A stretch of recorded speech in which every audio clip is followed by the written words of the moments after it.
Bien, mesdames, messieurs, bonjour. On va débuter cette conférence internationale sur le changement climatique au CITEVI, avec un petit peu de retard, mais certes un peu d'avance pour laisser les derniers arrivants nous rejoindre, puisque je pense qu'il y a, comme chaque fois, beaucoup de difficultés à rejoindre le CITEVI le matin. Le thème de cette conférence internationale, c'est vignes et vins face au changement climatique, les leviers d'adaptation et la contribution à l'atténuation du changement climatique. Cette conférence est organisée par l'IFV, l'Institut français de la vigne et du vin, avec la participation de l'INRA et sous le haut patronage de l'OIV, qui a d'ailleurs placé la thématique du changement climatique dans les priorités de son plan stratégique 2020-2024. Nous allons animer cette conférence à deux voix ce matin avec Nathalie Aulin, qui est chercheure à l'INRA, directrice de l'UMR GFV, écophysiologie et génomique fonctionnelle de la vigne, à l'INRA ISVV de Bordeaux. Et donc on se passera le micro pour dérouler une matinée assez chargée qui va être très séquencée, puisque c'est des interventions courtes avec un nombre important d'intervenants, mais comme ça vous aurez un panorama très large des différentes interventions. Donc sans plus tarder, on va rentrer dans le vif du sujet, sur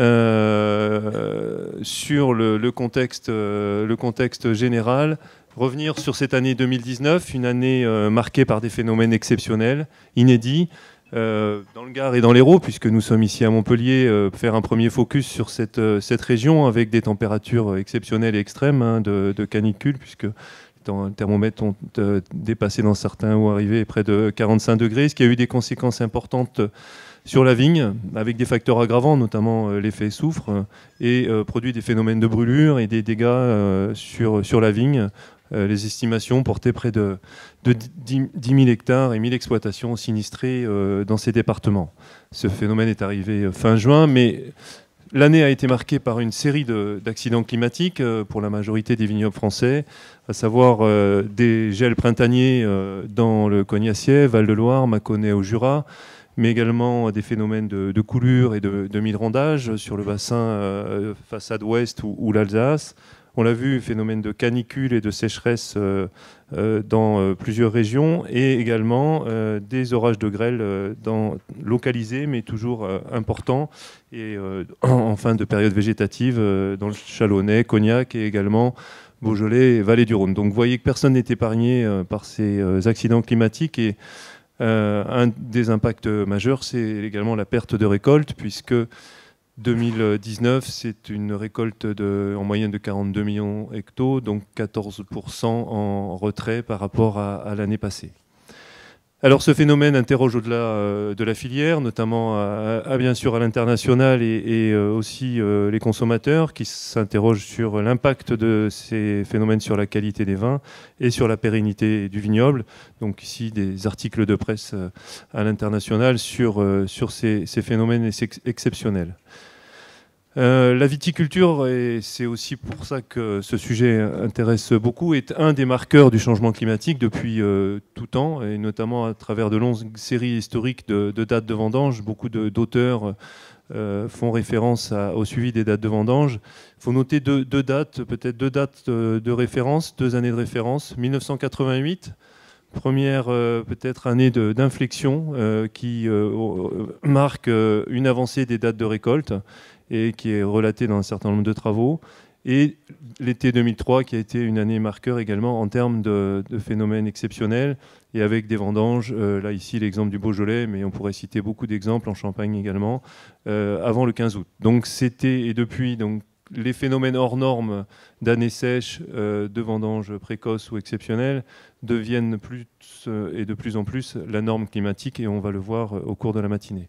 Donc 2 exemples ici. Vous avez sur le graphique de droite relaté l'avancée de la date de vendange, avec, vous le voyez, depuis en moyenne, c'est une moyenne générale à l'échelle nationale, depuis 1988, 17 jours en moyenne pour tous les vignobles de précocité, de gain sur la date de vendange. Sur la gauche, c'est une tendance également depuis 20 ans sur le volume de récolte annuel, et vous voyez qu'on a en moyenne 0,5 hecto-hectares de perte depuis 1996, soit près de 9 hectos en 20 ans également sur la baisse de la production nationale. Alors la filière réagit, s'organise et nous allons le voir au cours de la matinée avec des engagements à l'échelle régionale. Ici l'exemple du plan filière Val-de-Loire et on reviendra sur certains exemples, Étienne Goulet vous en parlera. Le plan a été lancé en 2019, plan Val-de-Loire 2030, qui fixe un engagement environnemental de la filière Val-de-Loire pour engager les territoires dans l'adaptation au changement climatique, avec des ambitions notamment sur la cartographie des terroirs, l'adaptation au matériel végétal ou la limitation de la production de gaz à effet de serre. C'est des sujets que nous aborderons ce matin. L'exemple du plan climat 2020 des vins de Bordeaux. Bordeaux a établi son bilan carbone en 2007, a depuis réalisé un deuxième bilan carbone. Et ici apparaissent les objectifs de ce plan climat sur la réduction, là aussi, des gaz à effet de serre, économie d'énergie ou économie d'eau, avec donc un suivi, le bilan carbone comme indicateur de suivi de l'impact carbone. On pourrait en citer de nombreux. Vous aurez d'autres exemples ce matin, le plan climat Champagne ou l'exemple de l'engagement de l'ODG Languedoc. Donc voilà, j'en dirai pas plus. Déjà, j'ai été presque trop long, mais donc je passe la parole à Nathalie pour la suite et l'implication de la recherche. Bonjour à tous. Donc je vais très rapidement vous balayer ce que la recherche fait depuis un certain nombre d'années sur la question. Donc la recherche globalement a commencé à se mobiliser dès les années 2000, dès 2003-2004. Mais depuis 2012 maintenant, il y a des programmes nationaux sur ces questions-là, notamment pour accompagner la filière viticole face au changement climatique. Alors, ces recherches s'intéressent au climat et Benjamin va y revenir sur les effets tendanciels. Alors, on parle d'accidents, bien sûr, il y a l'année 2019 avec ces canicules, mais il y a des effets tendanciels sur la température, les sécheresses, et puis il ne faut pas oublier que tout ça, est le résultat d'une augmentation de gaz à effet de serre dont le CO2 a un rôle important. Le changement climatique, c'est aussi des effets sur la variabilité du climat. Il y a aussi beaucoup d'incertitudes. C'est lié aux événements extrêmes, mais c'est aussi lié à comment on simule ce qui peut se passer dans l'avenir. Et puis, on peut penser qu'il y aura des combinaisons d'aléas climatiques. Sur la vigne, Christophe en a parlé, ce qu'on voit, ce qui est le plus visible, c'est l'avancée des stades phénologiques et de celle des vendanges. Sur les rendements, c'est beaucoup plus variable. Il y a dans certaines zones des rendements qui peuvent aller vers la hausse, d'autres vers la baisse, donc c'est plus compliqué. D'autres effets sur la vigne concernent la nutrition minérale, les maladies et ravageurs, et bien sûr, la qualité des raisins qui a affecté, tout le monde rapporte des augmentations de la teneur en sucre, des baisses d'acidité. Et il ne faut pas oublier les conditions de travail altérées. Donc vous pouvez retrouver un certain nombre d'éléments dans une petite fiche, soit qui a été distribuée avec la pochette, soit que vous pouvez retrouver sur la table, et qui synthétise un certain nombre de ces impacts sur le climat et sur la vigne. Alors, qu'a fait la recherche dans le cadre de différents projets? Donc, un des projets importants, c'était le projet La Cave. Et ce projet a beaucoup travaillé sur la modélisation des impacts attendus. Alors, au niveau des stades phénologiques, des risques de gel, par exemple, et puis aussi de la composition des raisins. A travaillé sur un certain nombre de leviers d'adaptation, comme la variabilité spatiale du climat à l'échelle locale, et qui peut permettre de s'adapter au moins pendant une certaine période localement. Il y a eu des travaux sur le matériel végétal. Olivier Llobrega reviendra pendant sa présentation, notamment en étudiant la diversité des cépages et comment ils peuvent répondre aux variations du climat. Et la question de l'adaptation à la sécheresse a été beaucoup travaillée. Il y a eu des travaux sur les levures aussi en œnologie et aussi sur tout ce qui peut être technique rectificatrice. Et enfin, un autre exemple, c'est des travaux qui ont été réalisés à Pêche-Rouge sur l'irrigation avec des eaux retraitées. Et puis, dans le cadre de ces projets, quelque chose qui était très important, notamment quand on parle d'adaptation, c'est le rôle des acteurs dans tout ça, votre rôle, le rôle des consommateurs. Comment évaluer la perception du changement climatique par ces acteurs-là? Comment favoriser l'acceptation des pratiques pour s'adapter? Quel peut être le rôle des réseaux d'innovation? Et enfin, quel peut être le consentement à payer des consommateurs? Quelle appréciation ces vins nouveaux, les consommateurs peuvent avoir de ces vins nouveaux. Alors il y a un travail important qui a été réalisé pour mobiliser la filière. C'était à partir d'un travail de prospective. Donc dans le cadre d'un projet, nous avons réalisé une prospective où nous avons imaginé 4 futurs possibles pour la filière vigne et vin en France. Un futur qui était plutôt conservateur, un futur plutôt innovant, un futur nomade où le vignoble se déplace, où de nouveaux vignobles sont implantés en fonction des changements du climat, et un futur plutôt libéral où tout peut être possible partout. À partir de ces 4 futurs possibles, nous sommes venus à votre rencontre et nous avons rencontré environ 500 acteurs de la filière dans 7 régions viticoles. Et nous leur avons demandé de réagir vis-à-vis de ces futurs. Quel serait le futur que ces personnes-là voudraient encourager? Et donc on a eu un certain nombre de résultats. Et aussi, surtout, ce qui était très important, 2500 propositions d'action pour aller pour construire ce futur. Vous pouvez trouver ces éléments dans l'autre petite plaquette qui vous a été également distribuée et je vous encourage à le regarder. Et tous ces éléments-là ont permis de mobiliser la filière à l'échelle nationale puisque maintenant il y a un groupe qui est constitué et qui travaille à réfléchir et à proposer une stratégie nationale d'adaptation au changement climatique qui vous sera présentée à la fin de la matinée par Bernard Engelras. Finalement, comment la recherche continue à s'impliquer? Donc, le travail de la recherche, c'est d'aider et notamment à co-concevoir des stratégies et des systèmes qui seraient mieux adaptés et plus résilients vis-à-vis du changement climatique.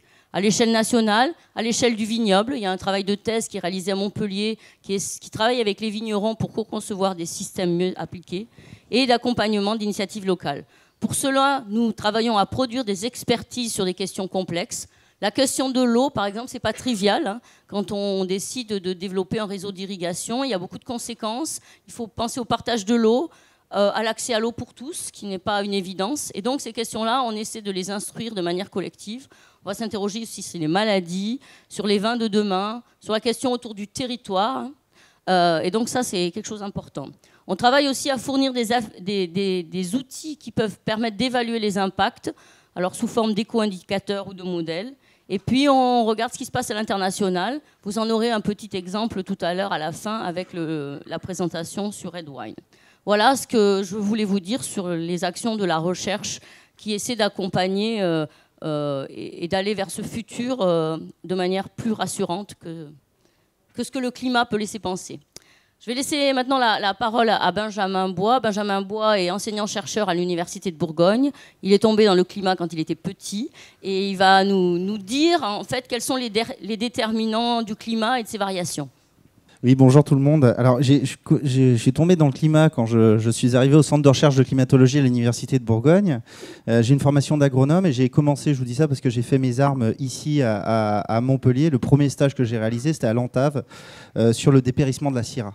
Donc voilà, il y a une vingtaine d'années et donc je retrouve quelques visages qui m'avaient accueilli à l'époque. Voilà. Et donc effectivement, aujourd'hui, je travaille avec des collègues du laboratoire Biogéosciences. On a une équipe d'une douzaine de chercheurs et je travaille avec des climatologues.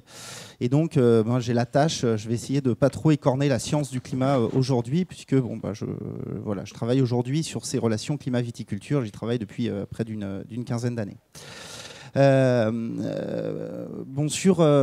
niveau du, je vais essayer de faire le bilan sur qu'est-ce qui fait varier le climat et quel impact notable on peut considérer sur la vigne. Donc, je vais peut-être commencer par parler un petit peu des déterminismes de la qualité du climat, pour débuter, et vous dire d'abord que la variabilité, c'est la règle en climatologie. Ça, c'est une phrase qui est chère à une collègue climatologue qui s'appelle Jocelyne Perrard, qui dirige aujourd'hui la chaire Culture et Tradition du vin et qui l'assène régulièrement. Et pour prendre un petit peu le contre-pied, qui nous dit que, on est dans quelque chose qui est tout à fait inédit. On sait que quand vous discutez avec des géologues, ils vont vous dire oui, mais il y avait des périodes, comme vous le voyez ici au niveau de. Alors, je ne sais pas si le petit curseur, vous voyez ici, ça c'est l'optimum de l'Éocène, il y a 50 millions d'années. On avait des températures qui étaient 12 degrés supérieures à ce qu'on a aujourd'hui. Et puis vous voyez qu'au fil du temps, il y a des oscillations, hein. Ça, c'est des reconstructions de température, je ne vais pas rentrer dans les détails. Et si on regarde les 400 derniers milliers d'années, eh bien, on a une succession de périodes chaudes qu'on appelle des périodes interglaciaires, et puis des périodes plus froides, des périodes glaciaires. Et aujourd'hui, on est dans une période interglaciaire. On est situé ici, là où je montre avec le pointeur. Et si on zoome dessus, ben, vous voyez, c'est l'évolution des températures qu'on estime à partir, encore une fois, de différents indicateurs.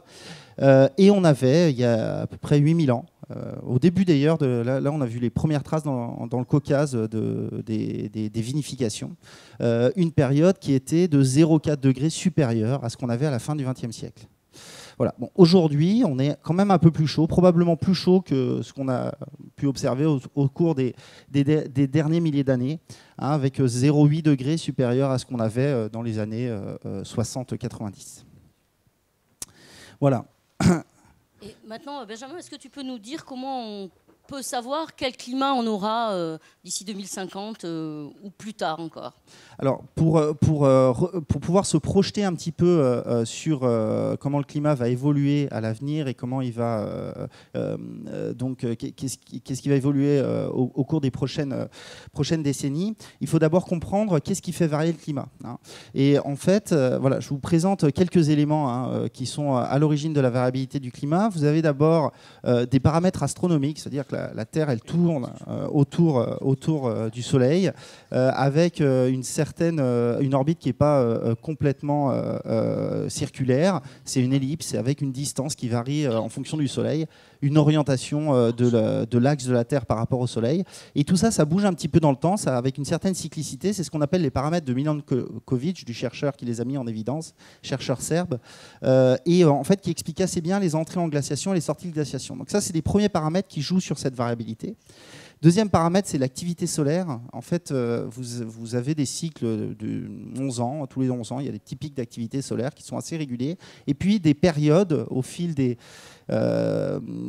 peuvent durer plusieurs dizaines d'années où le Soleil est plus actif. On compte ça avec le nombre de taches solaires. Notamment, il y a une période au XVIIe, XVIIIe siècle qu'on appelle le minimum de Maunder, où il faisait un petit peu plus froid. Vous avez d'autres facteurs aussi qui vont jouer, que vous connaissez peut-être, comme El Niño, hein. C'est des phénomènes en fait qui sont liés, c'est des oscillations de température des océans, Pacifique ou Atlantique, et qui peuvent faire varier le climat sur des périodes de quelques années à plusieurs dizaines d'années, comme l'oscillation atlantique multidécennale, qui explique par exemple la période chaude qu'on avait dans les années 40 en France et la période froide qu'on avait dans les années 60-70. Je rappelle ici d'ailleurs que ça exacerbe, hein, ça a tendance à exacerber beaucoup le réchauffement qu'on a eu à la fin du XXIe siècle.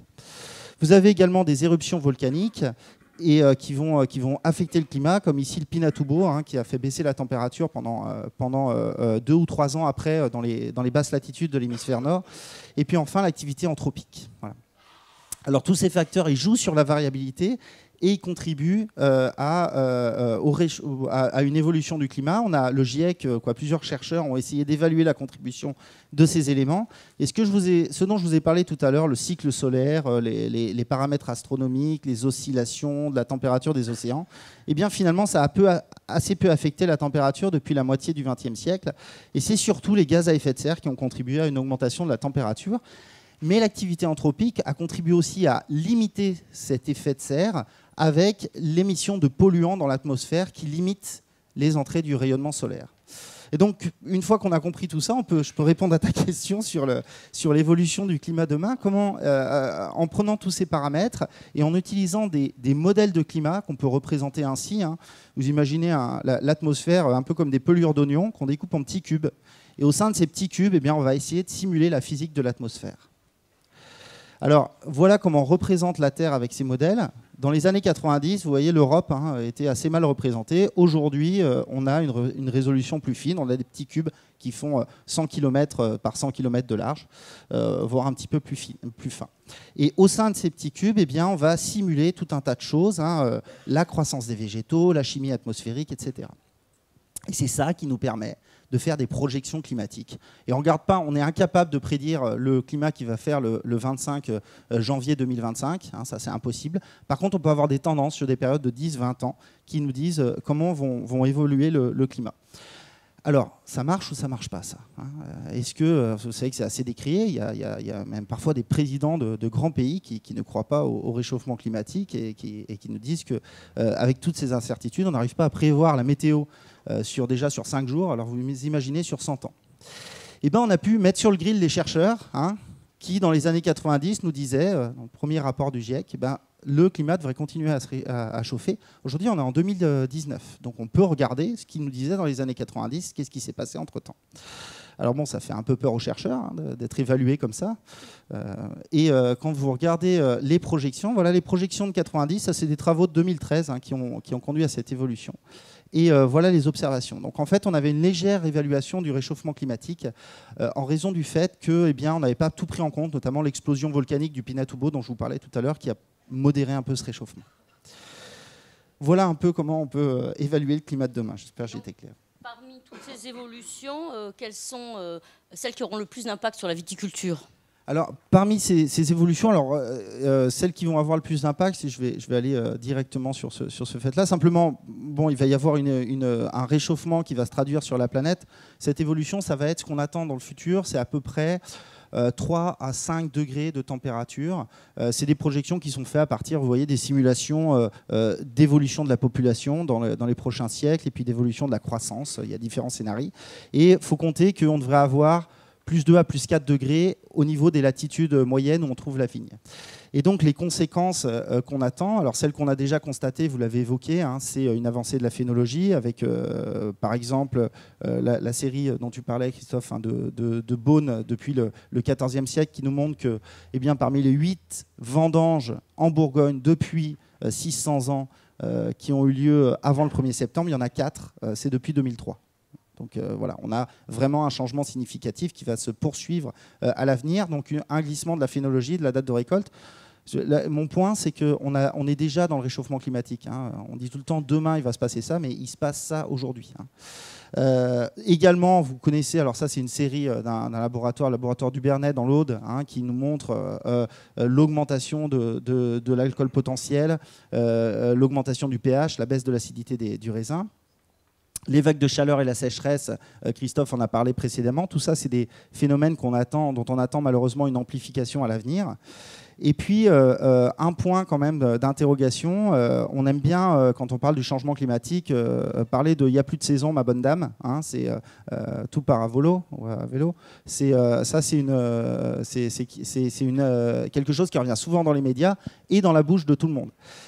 C'est pas dit hein, que la variabilité elle augmente. Il fait plus chaud, il y a plus de vagues de chaleur, plus de vagues de froid, peut-être pas forcément. Hein. Alors, un débourrement de la vigne plutôt en janvier, plutôt au printemps, pardon, risque d'exploser en janvier, ce serait quand même assez terrible. Quoique, il y a certaines régions tropicales dans lesquelles on a ces soucis.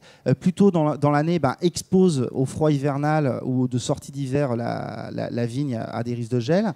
Cela dit, on a normalement moins d'événements froids. Okay.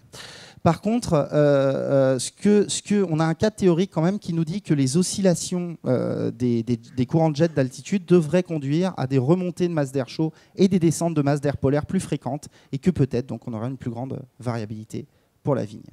Voilà ce qu'on peut dire en quelques mots. Merci beaucoup Benjamin. Alors, juste pour terminer, je voulais vous inviter, si vous voulez avoir des informations sur le changement climatique, mais aussi sur d'autres techniques viticoles, n'hésitez pas à aller voir la revue Hive Technical Reviews qui publie des articles en 6 langues différentes, des articles techniques assez courts. Voilà, si ça vous intéresse, et il y a notamment quelque chose sur l'adaptation au changement climatique. Merci. Merci Benjamin.